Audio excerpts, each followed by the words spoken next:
What is up, duelists, and welcome to a Master Duel meta discussion. It's been a while since I've done one of those, and I figured with the Duelist Cup second stage just around the corner, it would be a good time to do it. So we're going to talk about the best decks in the format right now, but also cover a little bit of non-engine that you would expect to see in the current format, which non-engine is good, which non-engine isn't.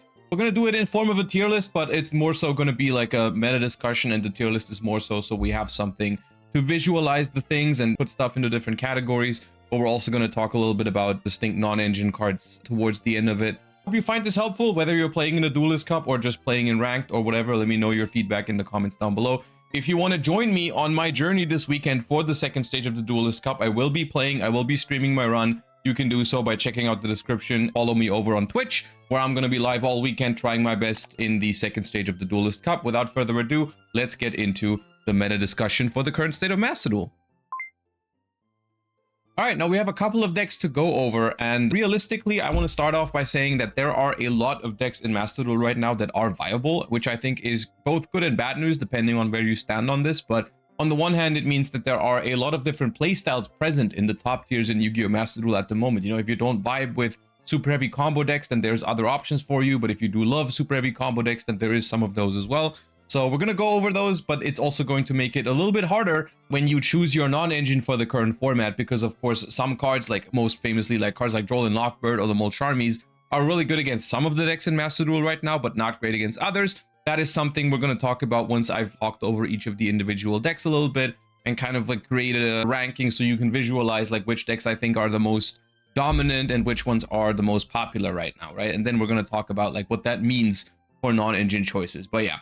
One of the most dominant decks in Master Duel at the moment is Yummy Sulfur Cord. This is, of course, choosing to pair Yummy with the Sulfur Cord cards, which provides the Yummy engine with an additional push via Sulfur Cord Happiness, and also with a bunch of really good normal summons. Because, of course, if you normal summon anything that makes a Link 1, most likely Link Karibo, then all of your Yummies are extenders in hand, so Yummy technically doesn't need its normal summon. One of the biggest reasons why the Yummy Sulfur Cord version specifically has been taking off so much in Master Duel, I feel like, is the existence of Herald of Orange Light at 3. This allows this deck, because all of the Sulfur Cords are fairies, to play through hand traps a lot better, of course. Like, you have basically 3 extra ways to negate a Molcharmy or also Maxi when you're going first, but also, of course, Herald of the Orange Light is one of the more powerful hand traps when you're going second, which has basically made this deck a pretty good pairing, or these two archetypes a pretty good pairing together, because Yummy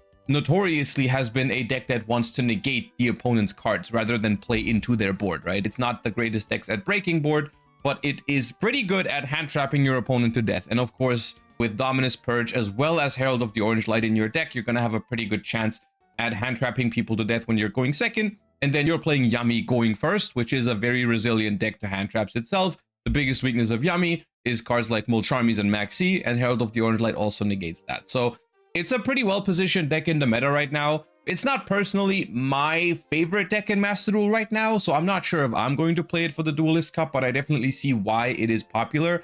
But once again, I do think there are other options in the format right now, so if you vibe with another deck more, then I think it's completely reasonable to play something else. But I just want it to be known that I do think this deck is very strong. I've been having a tough time against it with a lot of the other decks in the format, especially the ones that are weak to hand traps, which I think is why this deck is overshadowing Pure Yummy by a lot. I do think Pure Yummy is still a good deck in Master Duel right now, but I think it is mostly worse than Yummy Sulfur Cord in most aspects. So there is little reason to play Pure Yummy over Yummy Sulfur Cord right now. They are basically trying to do the same thing. When your game plan is to hand trap your opponent, then of course you would want Herald of the Orange Light in your deck, and when your only weakness is stuff like Molcharmy for Wallows and Maxi going first, then you would also want Herald of the Orange Light in your deck. So it's not really the Sulfur Cord cards that are carrying the Yummy Sulfur Cord version, it's more so Herald of the Orange Light, but I do think it's mostly a better deck than Pure Yummy. But if you wanted to, you could play Pure Yummy. It's not like a bad deck or anything, but it's just overshadowed. Which brings me to the last Yummy version that I want to cover, which is Yummy Mitsurugi, which I'm going to be honest with you, I was a little surprised that this version of the deck that was so dominant in the TCG has not been as popular in Master Duel, because from my perspective, this is still a pretty scary deck. I would definitely classify it as a good deck. I think it's a similar issue as Pure Yummy and Yummy Sulfur Cord, like that dynamic. I do think there is another deck that kind of like overshadows this deck, and that is Yami Mitsurugi, which is probably surprisingly, at least in the competitive scenes in tournaments and stuff recently, and on High Ladder, has been one of the most dominant decks, period, in the recent weeks. Is probably going to be one of the most popular decks for the second stage of this Duelist Cup as well, which is surprising because, of course, they banned Ryziel Cross, so I was also expecting the Ryziel hybrid variations to die off a little bit, but the more I think about it, the more this does make sense, because the Mitsurugi cards greatly benefit from the Ryziel cards, because the Ryziel cards just give you a little bit of extra push, and they give you a little bit of extra consistency, because King of the Pharaoh Limbs is legal in Master Duel, so all the Ryziel cards are starters for Mitsurugi as well, while also increasing the ceiling of your deck. And if you look at it from the other direction, from the Ryziel cards, the Mitsurugi cards give this deck a great counterplay to cards that it's normally weak to now. You know, without Cross, Ryziel cards can no longer protect from Nibiru, but the Mitsurugi cards are pretty good against Nibiru because you set up aggro, prayers, the trap, and if you get nibbed, your rituals come back and search more cards. So like, yes, the nib will answer the detonator, but if you play carefully, you will always still have like the Mitsurugi cards in rotation, which can often be enough to win a game. So I think this version, this higher ceiling version of Mitsurugi by adding the Ryziel cards has just kind of overshadowed the Mitsurugi Yami deck, because it's just more synergistic in that way, that it's less weak into stuff like Fuwalos, because you don't need 15 summons to get to your Arclight to get your search for the Mitsurugi cards. In Ryziel, you can much easier do things like Detonator Pass or something. Also, the Ryziel cards play better into boards than Yami cards, you know, if you are going second, because that is one thing that both of these decks have in common. Of course, they sacrifice some non-engine slots for more engine for the sake of like higher ceiling, right? You have more Ryziel cards or more Yami cards instead of some non-engine. The decks still have non-engine space, but it's less than other decks, right? And so the fact that the Ryziel cards, especially X Ryziel, play so well into boards going second, I think is what makes the Ryziel Mitsurugi version more popular than the Yami Mitsurugi. Which leaves us with Pure Mitsurugi, which I think for all intents and purposes is still a really solid deck in Master Duel right now. I've been having a good time with it. Once again, it is hard for me to argue though why this deck would be better than Ryziel Mitsurugi. You could say something like, oh, this gets to play Dominus Impulse, but guess what? The Ryziel Mitsu decks are also playing Dominus Impulse, because turns out that Dominus Impulse is a really good card, so sacrificing some of your effects when you're going second might be worth it. It also turns out that X Ryziel is still a really good card, even if it doesn't search, because it still is a free level 4 special summon that like sends Valon or Aggregator to out one of your opponent's cards. So worst case, that card is still pretty good. I guess the worst card in your deck after Impulse is Ice Ryziel, which is usually like, there's been versions in Mitsu Ryziel that only play 1 or 2, but even that is still an optional like level 4 extender by sending a card to the graveyard. So it's just been widely accepted to play Dominus Impulse with the Ryziel cards in Mitsu Ryziel. So Pure Mitsu doesn't even have that advantage anymore. There still is some advantages, like this deck does have more non-engine space if you want to. You know, you do get a little bit more hand traps or board breakers depending on what you choose. We'll talk more about that later. Overall, I do think Mitsu Ryziel is just the stronger deck over Pure Mitsu, unless you just really want to play Pure Mitsu. It's possible, similar to Pure Yami, you can play that deck, but there is a version out there that just like does more, right? Which tends to be a little bit better. Vanquish Soul. Vanquish Soul, I mean, when I say Vanquish Soul, I basically mean Vanquish Soul K9. The Izuna is in the picture here as well. I do think this deck is pretty strong in Master Duel right now. You might even want to put it here. I do feel like there is a little bit of a gap between these two decks and Vanquish Soul. I've been having some trouble going second with Vanquish Soul, and the deck is a little bit awkward with its non-engine distribution because the synergies with the really powerful non-engine is kind of limited, because cards like Droll Lockbird and the Molcharmies have the wrong attributes for Vanquish Soul, so it creates some really awkward game states when you're going first if you draw too many of those cards. But realistically, they are the kind of cards that you need to stop decks like Mitsu Ryziel and Yami Sulfur. We'll talk about non-engine a little bit more in a second, but also stuff like Droll Lockbird, because of the popularity of Mitsurugi in general. Droll Lockbird has been a very, very popular card in Master Duel recently, and I do think it will be for the upcoming Duelist Cup. And that is something that Vanquish Soul also sometimes has to worry about. You know, Jokul is at 2. You don't always start with it. You can't always do an Izuna before searching, a Ripper, I mean. And so the Droll Lockbird does hurt this deck sometimes, especially if you start with something like Mad Love. It can be really bad. So it is a little iffy into Droll. It's not enough reason to say the deck isn't good, because Droll is at 2, so you're not going to get hit with it every game. But it is a significant weakness. That's also something to be considered with Mitsurugi. But Mitsurugi has like high roll potential into Droll with like Prayers, Tribute, or Ritual Monster in draw phase, where you basically don't even care about the Droll and Lockbird anymore. The only way for Vanquish Soul to do that is by starting Jokul plus level 5, which is slightly less likely than having a Prayers in your hand. Right? But the deck is good. The deck is definitely good. All 3 of these decks have in common here. If they make a board, if they get to play the game going first uninterrupted or even slightly interrupted, they win the game, right? This is something that's true for Mitsuraiziel, Yami Chord, and Vanquish Soul K9. They make very, very powerful boards. I don't want to say completely unbreakable, because with some really good hands and going second decks, you could break it. But the average deck will not beat these decks' boards going second, right? This is a major difference to something like Draco Tail that we're going to talk about later. Of course, one of the downsides of Draco Tail is when Draco Tail goes first, sometimes it's not enough, even if it gets to make the full board. These decks, if they go first and they make the board, they win the game, usually. Which makes them, I think, the driving forces of the metagame. Crystron K9. Crystron K9 is okay, I think. I just feel like it is inferior to Vanquish Soul K9 in almost every way, significantly, because this is much worse into something like Molcharmies, because the half boards you can make with this deck are much worse than the Vanquish Soul stuff. And also just in general, I feel like it's much more 2-card combo reliant than the Vanquish Soul deck, because the Vanquish Soul cards are very capable cards by themselves. You know, like drawing a Raisin or something is a pretty good start, even into hand traps. You know, if your Raisin gets Ash or Impermed, you can still always make Rock, add it back on that turn, and then summon it on your opponent's turn. So it'll always give you some disruption. Whereas the Crystron version is more high rolly and relies more on drawing 2-card combos. But if it does draw those 2-card combos, it goes incredibly hard, which is not really my preference when I'm looking for a Yu-Gi-Oh deck. I would like to play the more consistent deck, and I don't think that Vanquish Soul K9 has any ceiling problems. I don't think, like, yeah, the Crystron K9 deck, if you open Jokul plus Solfador, you play through every hand trap on the planet that isn't a Molcharmy or maybe Droll and Lockbird. Even Droll probably isn't enough, because they can just make Ripper. I feel like in those instances where my opponent doesn't have those cards and I get to make a board, I'm still fine playing Vanquish Soul.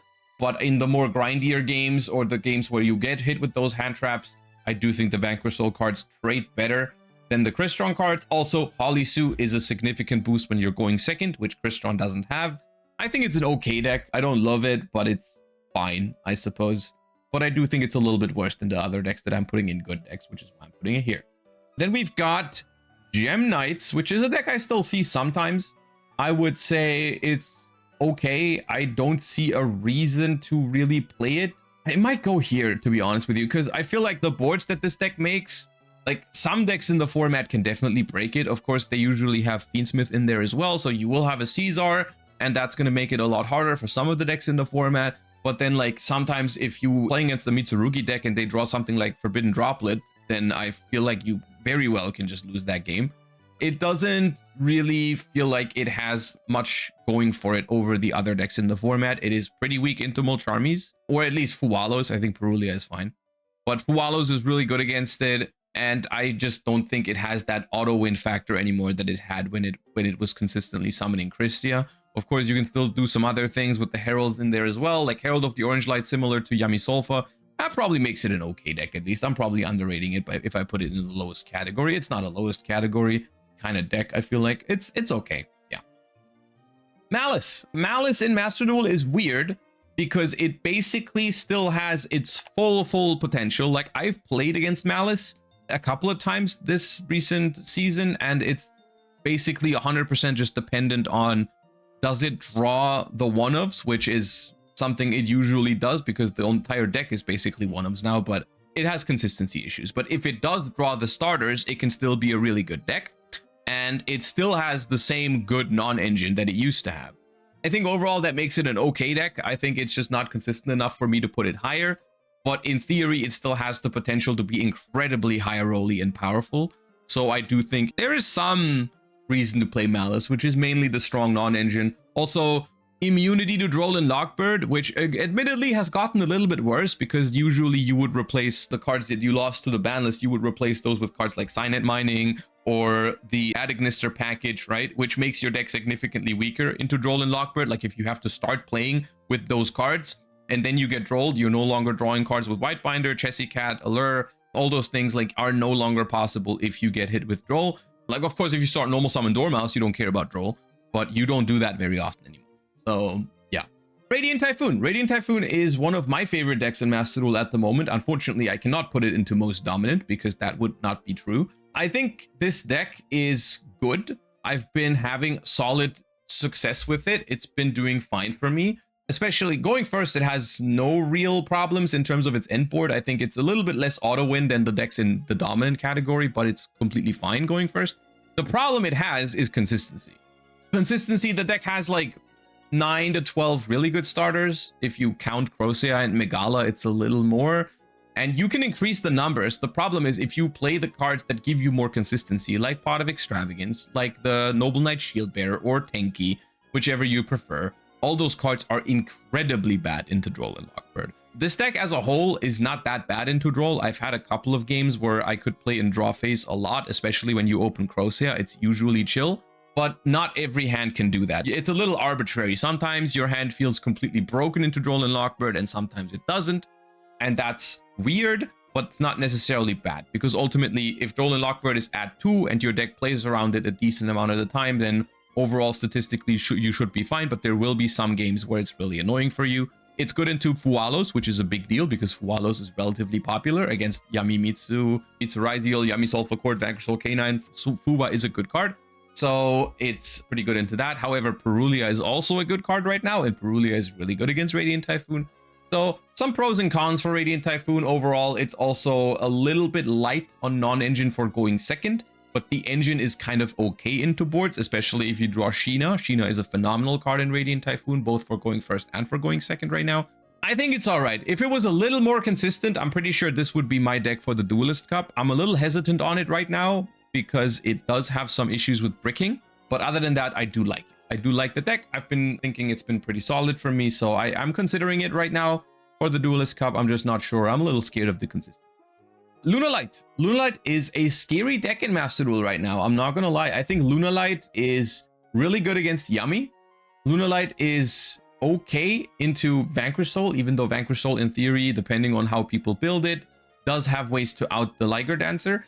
And so the same thing goes for Mitsurugi Raiziel, which also has ways to out Liger Dancer. The problem is that the ways to out Liger Dancer in theory don't always work in practice. You know, something like Wosu is something that a lot of Mitsurugi decks play. It outs one Liger, but if your opponent has 2, then that might not be good enough. And even if you get to out a Liger, that does not automatically mean you win the game if there's a second one. And the deck is really good at summoning 2. That's the thing. It's really hard to prevent this deck from summoning. Like, if they can summon 1 Liger, they can often summon 2, is the problem. Because you perform 1 fusion summon, then Masquerade triggers, gives you Poly back, and then you can basically do it again. Or you just like bounce the wolf and do it a second time. It's really hard to out 2 Ligers for most decks. For Yami and Draco Tail, it's usually straight up impossible unless they specifically make measurements, like take some measurements for it in the extra deck. For example, in a lot of decks, you'll be finding IP plus Gorgon, or in Draco Tail, you can play something like Psychic End Punisher. Or in the Draco Tail branded deck, you can play Titanic Lad for branded fusion.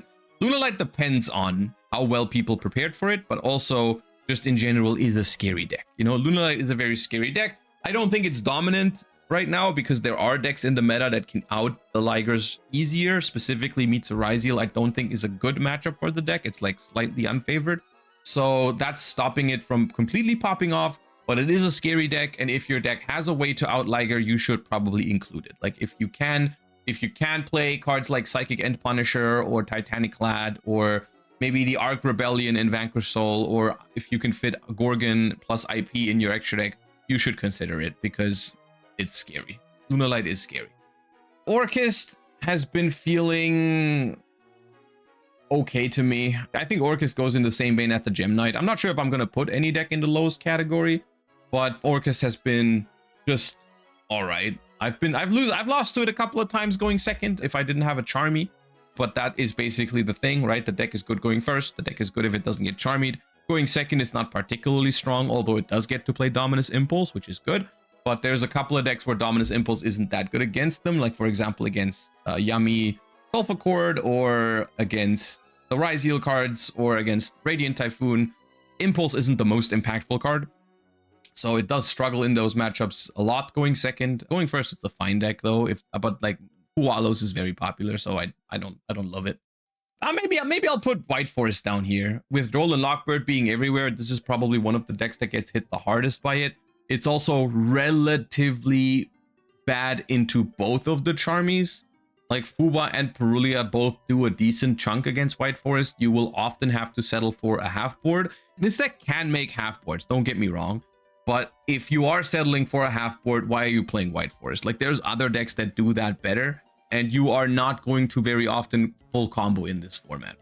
That is just something that other decks are better at. I'm not a huge fan of White Forest right now. All right, now Sky Striker.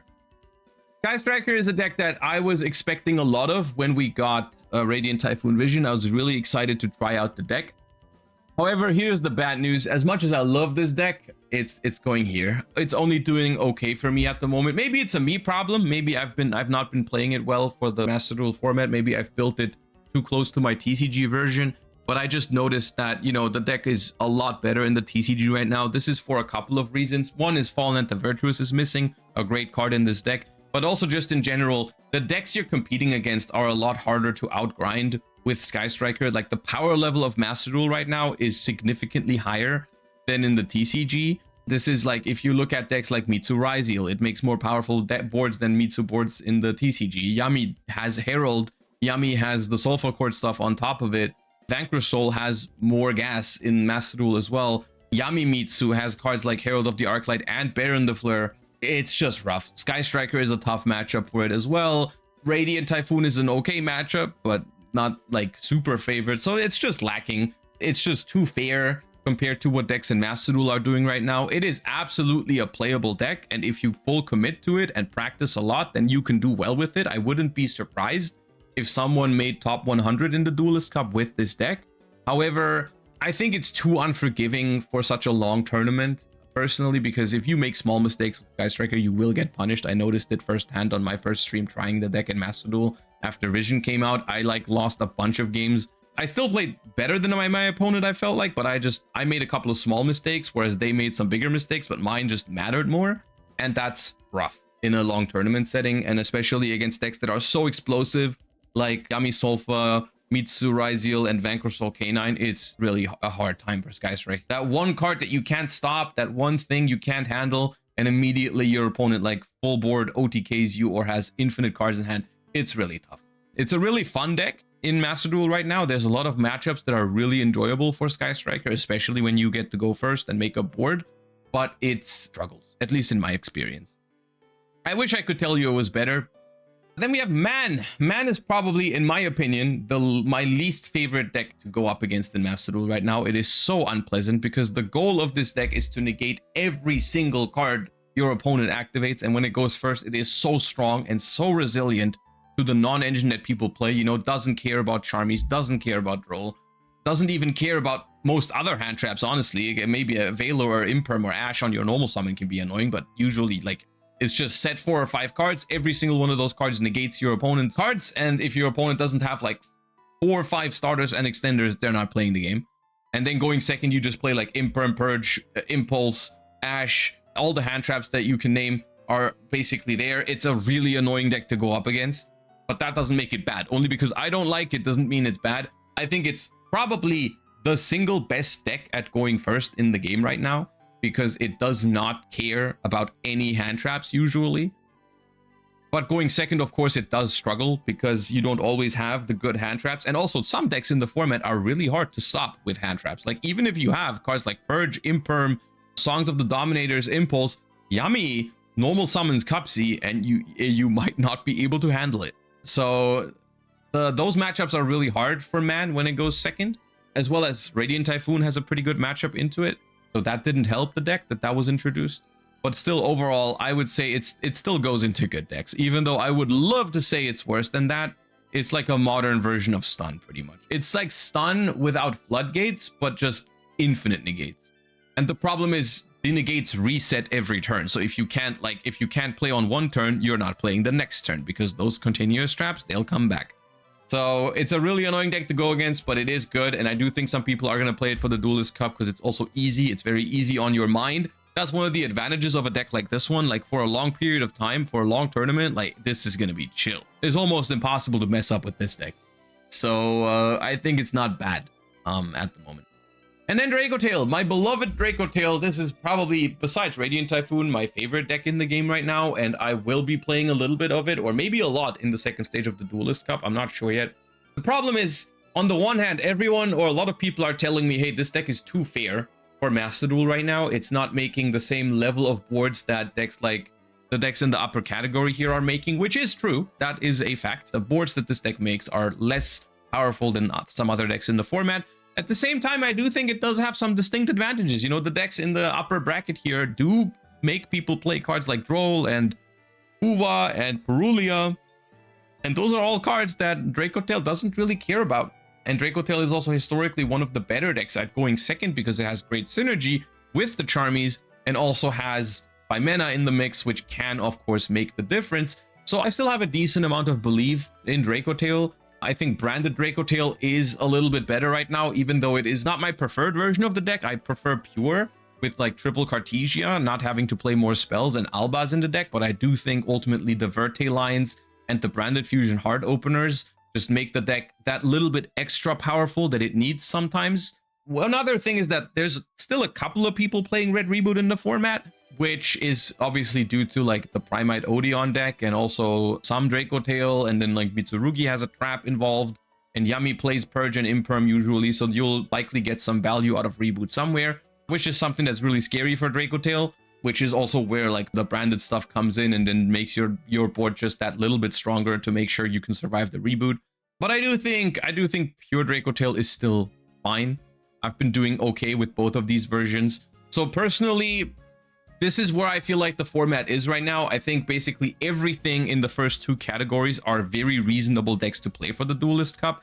I do acknowledge that these three decks up here are a little bit more powerful than the decks that I personally prefer, like Radiant Typhoon and Draco Tail, for example. I'm not sure yet whether I'm going to feel the need to play Vanquisol or Mitsurugi Raiziel or Yami Sulfur in the Duelist Cup, or whether I'll be fine playing the decks that I prefer, like Draco Tail or Radiant Typhoon.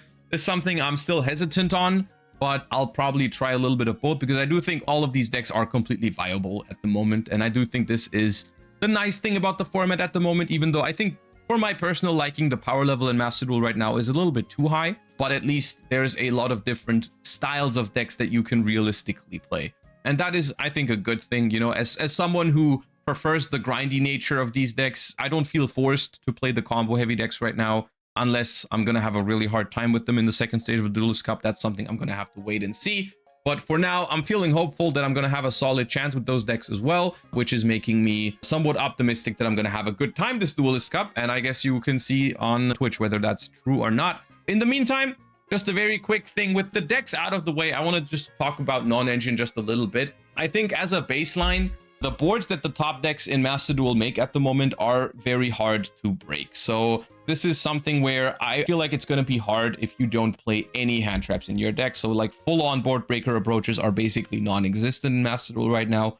You're always going to see some hand traps, at the very least, some Charmies. I mean, of course, Maxi is kind of like everywhere. But Droll and Lockbird is very popular right now, and I think for good reason. Of course, all the top decks are pretty weak into Droll. The best one into Droll is probably Yami Sulfur, but even Yami Sulfur searches more now than pure Yami did. So like, because all the Sulfur cards are also searches. So if they start with like a normal summon of Sulfur Promoa and they search a Sulfur card and then they get Drolled, they can't search with Cupsy Yami Way or Cupsy later.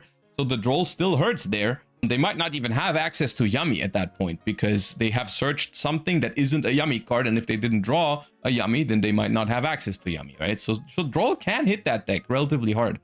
But in general, I think the consensus is that you do need Charmies or Droll to consistently stop these decks from making the full board, because the full board is basically hard to beat. And if you have cards like Ash or Imperm, that will not consistently stop these decks, right? Ash is still everywhere, which is because the Charmies are kind of necessary right now. Also, Ash is one of the best cards to have behind your board when you're going first, which is making it basically a staple in most decks. The only decks that can afford to cut Ashe are decks that basically ignore the Charmies completely. In that case, you might take it out, but that is true for something like Draco Tail. Draco's Tail still wants to play it for going first, right? Like, it's one of the best cards to have behind your Draco Tail board. You can still Ashe the Fuwa if you want to, then add it back with Arthalion. It's a kind of thing for Draco Tail.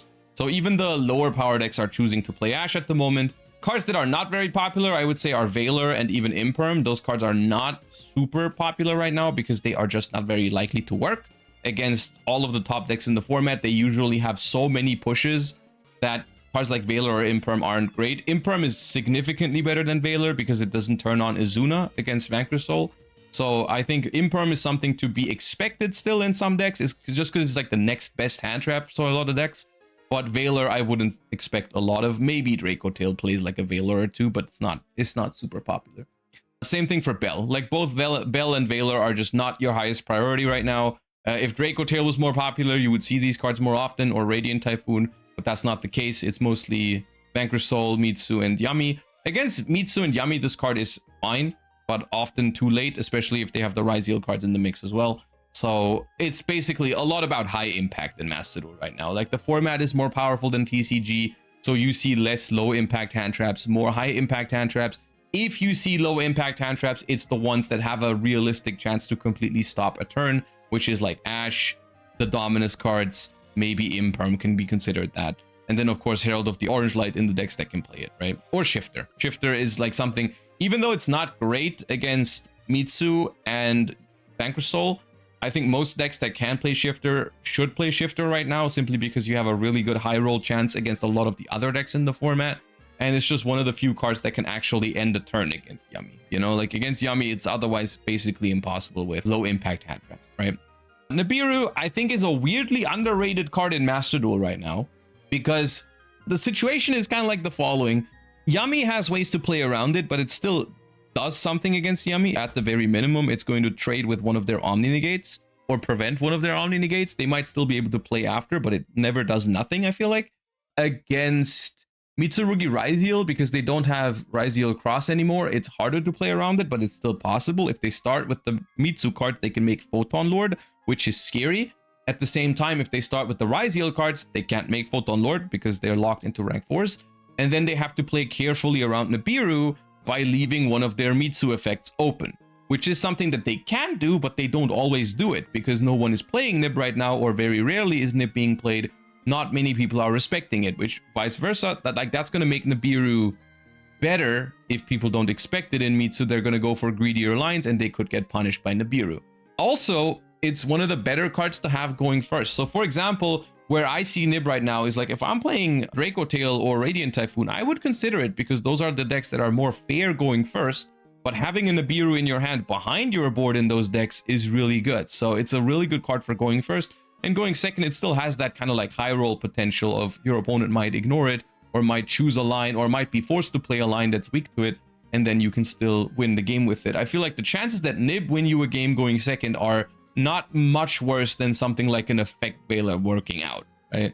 Or an Imperm, right? Because such a high chance that those cards are also just ignored and played through. But Nibiru is significantly better than those cards going first. So I do think it's a little underrated right now in the format, but I'm unsure. I've been having good results with Nib when I drew it going first. Going second, it's not been great. So if going second is your main priority, then maybe other cards are better. But in the hand trap department, there just isn't much going on right now. Bystials for decks in which they make sense, like in Draco Tail or in Vanquish Soul, I've been liking them a lot. I think Bystials are strong right now. You've got Mitsurugi in the format, you've got Yami in the format. They are not great against Vanquish Soul or Radiant Typhoon, but that's it. Against Radiant Typhoon, if your deck plays Darks itself, then it's actually okay to draw Bystials because you can chain block the MSTs. That way the Bystial basically trades with one of their negations, which is fine. They're decent if your deck has synergy with them. Other than that, I think there is just a couple of board breakers that are worth considering. I think Talents is a decent card right now, but not usually. If your opponent has the full board, it's not going to be enough. But after a Charmy, like if you play a bunch of Charmies and Droll, then I think Talents is really good into those half boards. So you could consider it for that reason. And also going first, if you do get hit with a Droll or a Charmy, then unless the Charmy is in draw phase, of course, like you can use talents to look at their hand and see how bad it is and maneuver better into their stuff. Really broken to look at their hand, of course, so talent is fine. Evenly Matched is an interesting card right now because it does have some very strong applications against Vanquish Soul, but against Mitsuraiziel and Yami, it's usually not resolving because they do have negates on their board, which makes it hard to use effectively. So I'm kind of hesitant to play it in any of my decks, but I have seen some people experiment with it, and for some decks it is really scary, so keep that in mind. Droplet is the exception, I think, because it is one of the board breakers that's actually really strong right now. I feel like it's good because it does everything, right? It's good going first because you can just set it and use it, but also protect yourself from interruptions like Holisu, Izuna, Phimena. That's where Droplet is really strong. And you can also this is also one of the best cards into half boards, right? Like if there's ever a game going second that is playable because your opponent doesn't make an auto win board, Droplet is going to make sure it's winnable. It does so much, right? It dodges negations against Dracotail Flame or the Radiant Typhoon Mandate.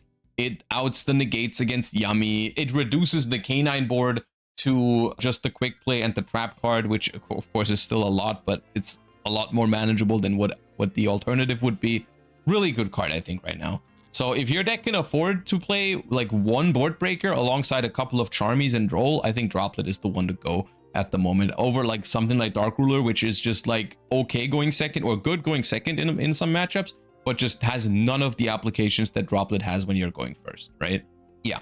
And then there's Red Reboot, which is, in my opinion, weird right now because like Dracotail isn't as popular anymore. Man is relatively popular, so Reboot has some applications there. Realistically though, I'm not sure how much I like it into the other decks. Like, yeah, Mitsurugi Search is a trap card, but is the game really winnable against the full Mitsuraiziel board if you just have Reboot for the trap? I'm not sure. I'm not convinced. Of course, it also covers cards like Imperm or Impulse, which they may have drawn next to the trap, which would be good value for Reboot. Maybe if you compare it with like Exiton Knight or Zeus in your deck, then it'd be better because I'm not sure you can consistently kill. Like if they have Futsu on the board, for example, how are you gonna OTK through that, right? That's rough. But yeah, Reboot is just okay. That's the current state of Master Duel, I suppose. At least that's how I feel about it. It's going to be an interesting Duelist Cup. There is some really, really powerful and broken decks in the format right now, but there also are some more grindy and mid-rangey alternatives, which is also, of course, the decks that I prefer personally. I'm going to try to play with those decks first, and if it doesn't work, I still think I can put up a solid performance with like Vanquish Soul or Mitsurugi. I have decent practice with those decks as well. So yeah, that's it. I hope you enjoyed the discussion. Let me know your feedback in the comments down below. I've kind of been combining the tier list and the non-engine discussion into one video because I felt like it made sense. So let me know what you think of that. Maybe it's ended up being a little bit too long, but you know, feedback always welcome. And then other than that, I mean, we'll see how the Duelist Cup goes. Make sure to check me out on Twitch if you want to tune in live for the second stage. We're going to be there all weekend. So yeah, thank you for watching. Make sure to like, comment, and subscribe, and I'll see you next time, Duelists. Bye-bye.